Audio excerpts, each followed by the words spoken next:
Well, the U.S. is beefing up security in the Middle East as it warns Iran could launch a strike against Israel as soon as this week. And this comes as the ceasefire talks to stop the fighting in Gaza are set to resume Thursday, though it is unclear if Hamas will take part.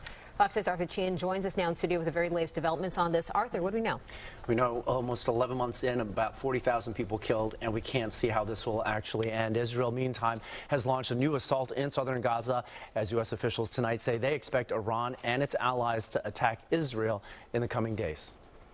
The world tonight continues to brace for Iran's attack on Israel in response to the assassination of top Hamas leader Ismail Haniyeh, who was killed while he was in Iran attending the inauguration of the country's president. Also 2 weeks ago, an Israeli airstrike killed a Hezbollah commander in Lebanon. The escalations threaten efforts to bring a ceasefire to the Middle East.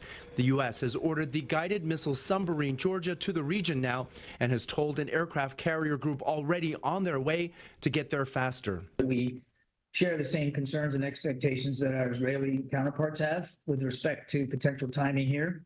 Could be this week. We're continuing to watch it very, very closely. Meanwhile, Israeli strikes over the weekend on a former school compound in Gaza killed more than 100 Palestinians, according to health authorities in Gaza.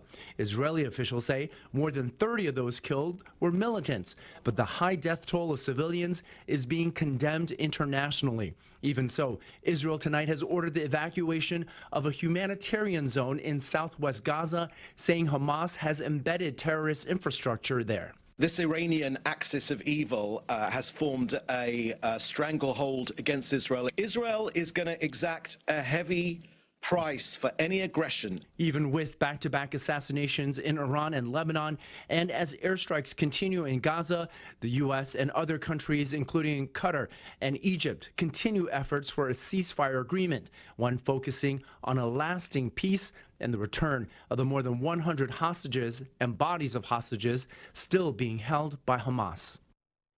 Again, Thursday is the key here. That's when peace talks are set to continue. Israel says they will have a team there. Hamas, as you pointed out, has not said whether or not they'll be there. They say they don't want any more talking. They want to know if there's a deal that they can vote on. You know, the assassinations of this Hamas top leader, Hezbollah top leader, happened a couple of weeks ago. We've been hearing about this retaliation coming for a while now.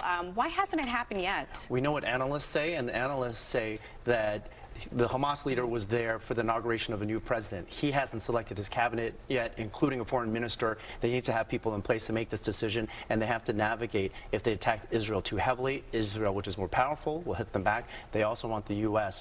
to rescind some of the sanctions, and that would get in the way of that. Yeah, a lot to monitor tonight. Arthur, thank you so much.